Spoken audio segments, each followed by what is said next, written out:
এই মুহূর্তে সবথেকে গুরুত্বপূর্ণ খবর, আইপ্যাকের অন্যতম কর্তা ভিনেশ চান্ডেলকে গ্রেপ্তার করেছে ইডি। 10 দিনের ইডি হেফাজতে নিয়ে তাকে জিজ্ঞাসাবাদ করছে। ইডি সূত্র থেকে যেটা জানানো হয়েছে যে আইপ্যাকের যে অ্যাকাউন্টসে হাওলার টাকার লেনদেন হয়েছে। এর মধ্যে প্রায় 50 কোটি টাকা ইতিমধ্যেই হাওলার টাকার লেনদেন হয়েছে, এরকম একটি ইডি সূত্রের খবর এসেছে। এই ভিনেশকে গ্রেপ্তার করার পর ইডি কর্তারা তারা প্রতীক জৈনের স্ত্রী এবং তার ভাই দুজনকেই দিল্লিতে তলব করেছে। আর এই নিয়ে এখন কাঁপছে গোটা বাংলা। দিল্লিতে আইপ্যাকের কর্তাকে গ্রেপ্তার করার সঙ্গে বাংলার রাজনৈতিক দল তৃণমূলের কি সম্পর্ক, এখন সেটা নিয়ে প্রত্যেকের চর্চার বিষয়। ইতিমধ্যে তীব্র প্রতিক্রিয়া দেখিয়েছেন তৃণমূল কংগ্রেসের সুপ্রিমো মমতা বন্দ্যোপাধ্যায় এবং second in command Abhishek Bandyopadhyay. আইপ্যাকের সঙ্গে কি তৃণমূলের কোনো লেনদেন রয়েছে? আইপ্যাকের হাওলার টাকার সঙ্গে কি তৃণমূলের কোনো লেনদেন রয়েছে? এই প্রশ্নগুলি উঠে আসছে এই কারণে যে হাওলার টাকার লেনদেনের জন্য আইপ্যাকের কর্তাকে ইডি গ্রেপ্তার করেছে। তা নিয়ে কেন এত মাথা ব্যথা এই তৃণমূল সুপ্রিমো বা Trinamool second in command Abhishek Bandyopadhyay তীব্র প্রতিক্রিয়া দেখিয়েছেন।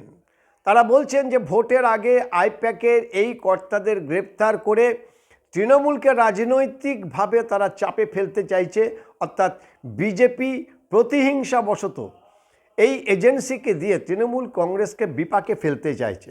আর এখানেই আমাদের প্রশ্ন, আইপ্যাকের কর্তাকে গ্রেপ্তার করা হয়েছে হাওলার টাকার লেনদেনের জন্য। কেন এত মাথা ব্যথা অভিষেক বন্দ্যোপাধ্যায় এবং মমতা বন্দ্যোপাধ্যায়ের? আইপ্যাকের কর্তা প্রতীক জৈনের বাড়িতে 8ই জানুয়ারি যখন ইডি গিয়েছিল, কিভাবে মমতা বন্দ্যোপাধ্যায় সেখানটায় উপস্থিত থেকে নিজে ছুটে গিয়ে আইপ্যাকের সমস্ত ফাইল তিনি কেড়ে নিয়েছিলেন, টিভির মাধ্যমে আমরা সকলেই সেটা জানি। তা নিয়ে যথারীতি সুপ্রিম কোর্টে মামলা চলছে। কিন্তু ইডির যে মামলা, সেই মামলা থেমে নেই। ইডি বিভিন্ন জায়গাতে তারা বেঙ্গালুরু থেকে মুম্বাই আইপ্যাকের সমস্ত গুরুত্বপূর্ণ দপ্তরগুলিতে তারা হানা দিয়েছে। তারা দেখেছে যে কোটি কোটি কোটি টাকার লেনদেন হয়েছে আইপ্যাকের এই মাধ্যমে, যার সঙ্গে হাওলার টাকা যুক্ত রয়েছে। প্রাথমিকভাবে 50 কোটি টাকার লেনদেনের হিসেব পেয়েছে ইডি কর্তারা। আর সেই কারণে তারা আগেই প্রতীক জৈনকে ডেকেছিল, কিন্তু যেহেতু পশ্চিমবঙ্গে এবং তামিলনাড়ুতে ভোট আছে, তাই প্রতীক জৈন তিনি সময় দিতে পারবেন না বলে ইডি দপ্তরে তিনি জানিয়েছিলেন। ইডি তাকে রেহাই দিয়েছেন, কিন্তু এই ভিনেশকে জিজ্ঞাসাবাদ করে প্রতীক জৈনের স্ত্রী এবং তার ভাইকে দিল্লিতে তলব করেছে। আমাদের কাছে একটাই প্রশ্ন যে আইপ্যাক তৃণমূলের একটা পলিটিক্যাল স্ট্যাটিস্টিশিয়ান, তারা তৃণমূল কংগ্রেসের কার্যত আউটসোর্সিং এজেন্ট হিসাবে কাজ করছেন, এতটা অবধি আমরা মেনে নিচ্ছি। কিন্তু হাওলার টাকার লেনদেনের পরে আইপ্যাকের কর্তা যদি গ্রেপ্তার হয়, তাহলে কেনই বা মমতা বন্দ্যোপাধ্যায়ের এত মাথা ব্যথা, আর কেনই বা অভিষেক বন্দ্যোপাধ্যায়ের এত উদ্গ্রীব হয়ে উঠেছেন?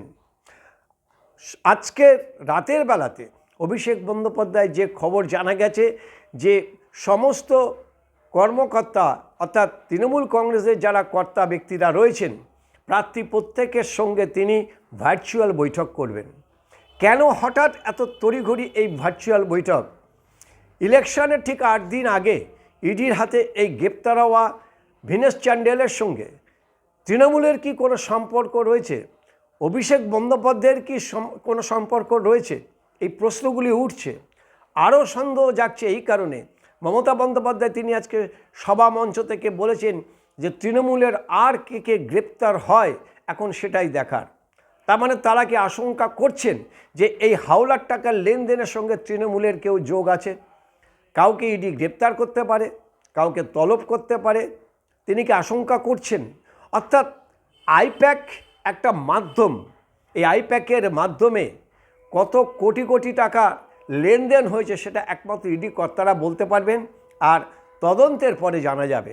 লিপস অ্যান্ড বাউন্সের ঠিক এইভাবেই লেনদেন হয়েছিল, কোন এক অজ্ঞাত কারণে সেই তদন্ত ধামাচাপা পড়ে গেছে। কিন্তু আইপ্যাকের এই ঘটনায় স্বাভাবিকভাবে প্রশ্ন উঠছে যে তৃণমূল কংগ্রেসের সঙ্গে আইপ্যাকের রাজনৈতিক সম্পর্ক থাকলেও হাওলার টাকার লেনদেনের জন্য আইপ্যাক কর্তা যদি গ্রেপ্তার হয়, তাহলে তাদের নিয়ে এত উৎকণ্ঠা, এত আশঙ্কার মেঘ কেন তৃণমূলের অন্দরে উঠছে, সেই প্রশ্ন কিন্তু উঁকি মারছে।